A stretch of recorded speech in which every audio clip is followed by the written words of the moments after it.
Hello and welcome back to my channel. My name is Miranda and today we're just going to do a chill video where I try and get rid of some of these books, which is why I'm at a slightly odd angle.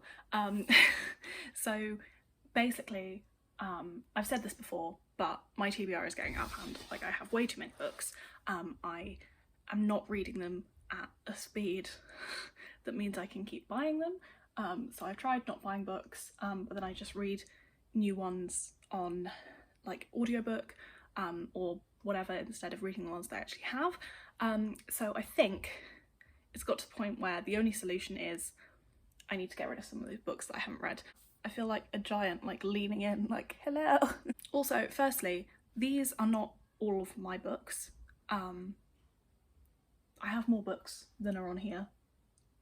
Lots of them are at home, but also some of these books aren't mine. So basically this entire top shelf is not mine, and apart from one, which I know that I'm not getting rid of, which is, where is it? Sister Outsider by Audre Lorde, which is here. I'm not getting rid of her because I really want to read it still. Bought it about a year ago, still haven't read it obviously, but yeah. But yeah, this is my flatmate's collection of classics because he's a book snob. So I think we're just going to start here. I'm not going to go through all the books that I have read. I'm also not going to go through books that I'm going to keep. I'm not sure how I'm going to do this. I've never done like a video like this before. I'm just going to wing it and see what happens with my massive head in the frame. Okay, so first, out of this pile that I've just taken, I've taken out all the books that I've read, which is most of them, and the ones that I haven't read are The Reluctant Fundamentalist by Mohsen Hamid. I think I'm going to keep this because I really loved Exit West and Lena Norm says it's good and I trust her. Then we have All the Light We Cannot See, which is like a really, I don't know, it's like a popular historical fiction book that you see all the time, and it's about a blind girl in Paris, and I love Paris, so I'm gonna read that. I still do really want to read that at some point. It's just quite chunky and I'm not really gravitating towards chunks at the moment. And then we have A Skin Full of Shadows by Frances Hardinge, which I've had for years. And I kind of feel like I'm probably not going to read it, even though it sounds really interesting. And I know that I can get it on audio on BorrowBox. I don't know, I'll put that one's a maybe, is a maybe. So this pile here is pretty much all books that I haven't read. The first one is Teaching My Mother How to Give Birth by Warson Shire. This is a really short poetry collection, like it's literally tiny. I'm still going to read this, partly because it's really short, and also I've heard cool things. I can't remember who put me onto this, but I'm going to read that. Then we have two plays which I got from my mum as part of a National Theatre bookshop subscription, where they send you a play every month. There's been kind of weird with COVID and stuff, so I only have these two, I think, here. And I definitely want to read Fairview because it sounds like a really interesting, it's like a family drama, and it won the Pulitzer Prize for drama, so that's cool. And I think I do still want to read this. I just need to actually do it instead of saying I will. So this says, amid the gloom of Victorian England, a black sailor, Thomas, prepares to take one last voyage while an ageing painter, J.M.W. Turner, seeks artistic inspiration in a half-remembered story. In 21st century London, an actress finds herself handcuffed by history. 2 centuries after abolitionists won her ancestors of their freedom. It sounds really interesting, so I'm going to keep this for now. Then we have my two Fitzcarraldo editions, Drive Your Plough Over the Bones of the Dead by Olga Tokarczuk. I don't know if I'm pronouncing that right, and Minor Detail by Adania Shibli, which was longlisted for the Book International Prize, I think, and I still do really want to read these two, especially because it's Women in Translation Month coming up, and I'm going to read those two for that, so those can stay. Interesting horror, very short, gonna stay for now. This is the most beautiful book I have ever owned. Like, it's gorgeous. It has beautiful sprayed edges, the most beautiful end papers and illustrations actually, like, in the book. So I think I'm gonna keep this. I don't know when I'll read it, but I'm definitely gonna keep it. This is my partner's, and he really enjoyed it, and I want to know more about mudlarking, so I'm gonna keep that. I mean, partly because it's not mine, so I don't have much choice. Then we have The Vanishing Act of Esme Lennox by Maggie O'Farrell. Gonna keep this. Arthur Glenn Jasper, Mary Beth Keane. I bought this recently. It's meant to be like, well, I'm hoping it'll be like, whatchamacallit, Little Fires Everywhere by Celestine. Kind of domestic family drama, and I love that shit, so that's gonna stay. We're not doing great so far. I've got one book that I might want to get rid of. So then back here we have mostly hardbacks, and I think this is one where it's going to start getting interesting because like there are a few of these that I feel like I don't need to read anymore. The first being The Thing Around Your Neck by Chimamanda Ngozi Adichie. She was my favourite author and I read all of her other books, and this is the only one left that I haven't read, and I did really want to read it, but ever since she has, you know, doubled, tripled down on her incredibly transphobic views, I have been very reluctant to pick it up, and I just don't think I need it on my shelf anymore. So that's definitely going to go. Then there are a load of the books that I got sent from the Women's Prize as part of a giveaway, which I don't know much about, so I think I'm going to look more into them. Like this one, Consent by Annabelle Lyon. I don't really know what this is about, so I think I'm going to look into that more before deciding. The Dreamers by Karen Thompson Walker. This is a proof that I got from when I worked in a bookshop almost 3 years ago now, and I still haven't read it.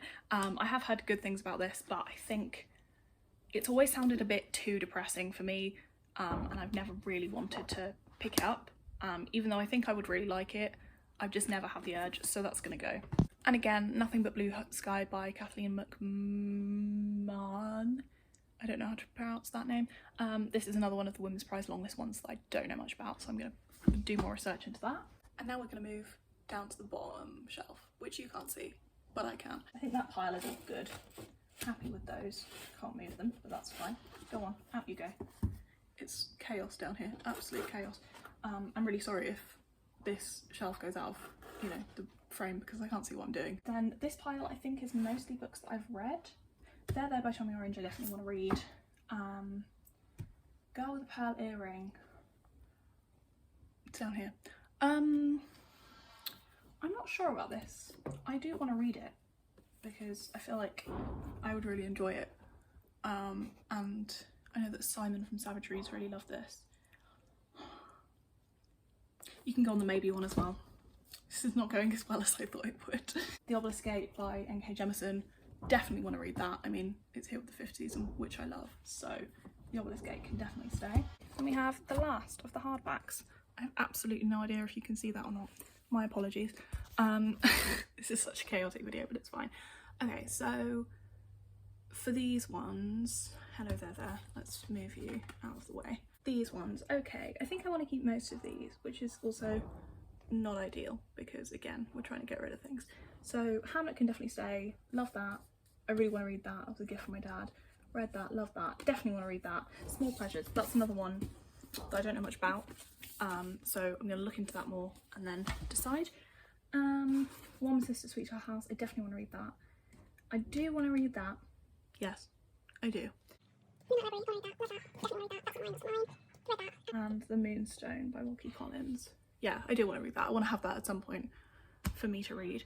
I'm gonna reconstruct this bookshelf and then I will go through the ones that I may read and make a decision. Okay, I have somewhat reconstructed my shelves, but we're gonna look up the ones that I haven't decided on and then decide. Firstly is Small Pleasures by Claire Chambers. So this is sounds really interesting. So it's about a local feature writer and she is kind of she's dissatisfied with her life, and then along comes a Swiss woman who claims that she has had a virgin birth, and it kind of goes a bit weird from there, which sounds like a really interesting premise. I don't think that would sell me on it, but the average Goodreads rating is 4.2, which is really quite high. There's a review here that says this book is very strong on character and period detail, and that sounds like my kind of thing. It's weird because I feel like this is the kind of book that I would enjoy, but it's not the book that I'm gonna be like rushing to pick up because it kind of just sounds like good, but nothing particularly amazing. I still want to read it. I don't know. Okay, someone has just said, I was absolutely entranced by Small Pleasures from the intriguing prologue right through to that ending that is so emotional that it felt like I'd been punched in the gut. The writing is seamless, the story is beautifully woven. Alright, you've convinced me, I'll keep it, fine. Then Girl with a Pearl Earring by Tracy Chevalier. I mean, I got this in a charity shop for like 99p. And I do really want to read it because I feel like it's a kind of, it sounds like the kind of historical fiction that I love, and I don't want to miss out on that. So I think I'm going to keep this on as well. This is going really well. Okay, then we have Nothing But Blue Sky, which is, I think, about, it's written from a man's perspective, about a kind of dissolving marriage, which again, similar to Small Pleasures, doesn't sound like, it's like it's a premise that I'm like, okay, fine, but I'm not like running to read it. But I think this is one that people have really, I can't remember who it was, but I've heard someone say that they were really, really emotionally invested in this, or they really loved it, but I can't remember who it was. Someone on Goodreads called Donna who's written a beautiful 5-star review of this, and now I want to read it, for God's sake. Again, I think I'm gonna have to keep this one, for God's sake. There are a few Goodreads reviews that I was reading that seemed like not amazing, but this one here, it says, the novel's second half pulls the reader into something noirish and into some noirish and disturbing places. This was finely observed psychological realism, and I'm like, that sounds good, I want to read that. Also, this is about sisters, and I love books about sisters. I don't even know if that's true, I'm just saying it to justify keeping it, for God's sake. Lastly, A Skinful of Shadows by Frances Hardinge. I think I am going to get rid of this, because even though I did love The Lie Tree, I read it years ago and I really haven't got any urge to read this. I mean, I would like to, but it's the kind of thing that I would pick up on audiobook if I was in that kind of mood, and I know that I can get it on audiobook, so I think I'll leave that and rid myself of it for now. Now I'm just going to go through some of my TBR spreadsheet, very exciting, I know, with all the books on it that aren't with me here, and see if I can eliminate some of those, like, indirectly. Firstly, I think we've got Silence of the Girls by Pat Barker, and even though lots of people liked this, I haven't really heard anyone say that they loved it, and even though I do like Greek myth retellings, I only want to read them if I am really gonna love it, so I think that one's gonna go. Okay, I have a couple more. Again, they're books that I got when I worked in the bookshop. Firstly, The Flower Girls by Alice Clark Platts. This was a crime book, I think, and it did sound really interesting. I think it's about two sisters who commit a murder and then they kind of come back. Actually, no, that sounds really good. Okay, I have another one. This is a proof again that I got from bookshop, and it's called Enchanté by Gita Trellis? Not sure. This is quite funny because I can't remember who else's unhaul video I was watching, and they said, oh, I've still got this proof of this book that I've never read, and I was like, oh yeah, that reminds me, I've still got a proof of that book too, and I still haven't read it. I think I'm gonna get rid of that one because it's set in Paris, it's like fantasy, I don't really care. Okay, then there is The Wardrobe Mistress by Patrick McGrath. I saw this in Waterstones years ago and I thought the cover was beautiful, and it sounded fascinating. It's set in a theatre and it's kind of like historical mystery, and then I got it from a charity shop, but I have a feeling it's one I'll never read, so that's gonna go. Then I think I'm gonna get rid of All That Remains by Susan Black. I got this again from the bookshop, and then I got rid of it, and it went into my kind of bag of things that I was purging, but my mum sneaked it out of there and read it and said it was really good, and then I was like, okay, I guess I have to read it now, but no, I'm never gonna, it's gonna go.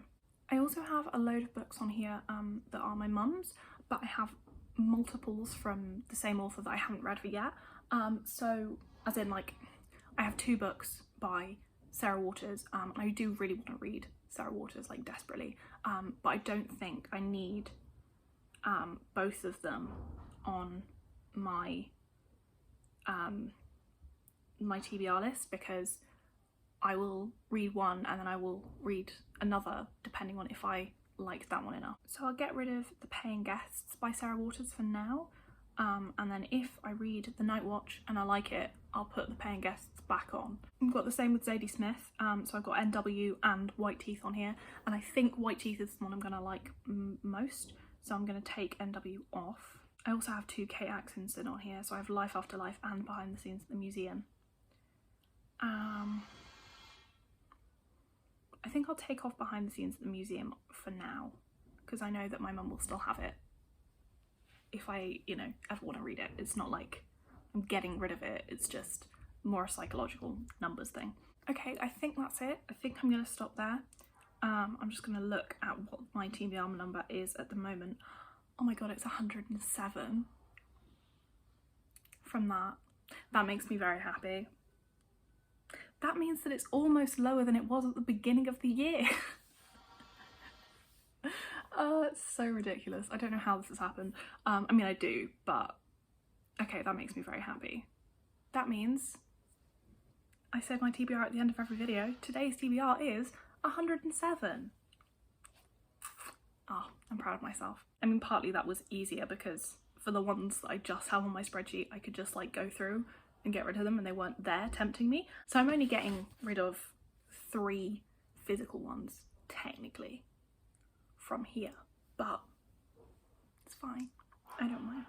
Anyway, thank you very much for joining me for this, you know, chill, getting rid of books sesh that was kind of successful. I'm not entirely sure how successful I consider this, but my TBR is now 107, so that's good. Yes, so thank you very much for watching, and I will see you very soon.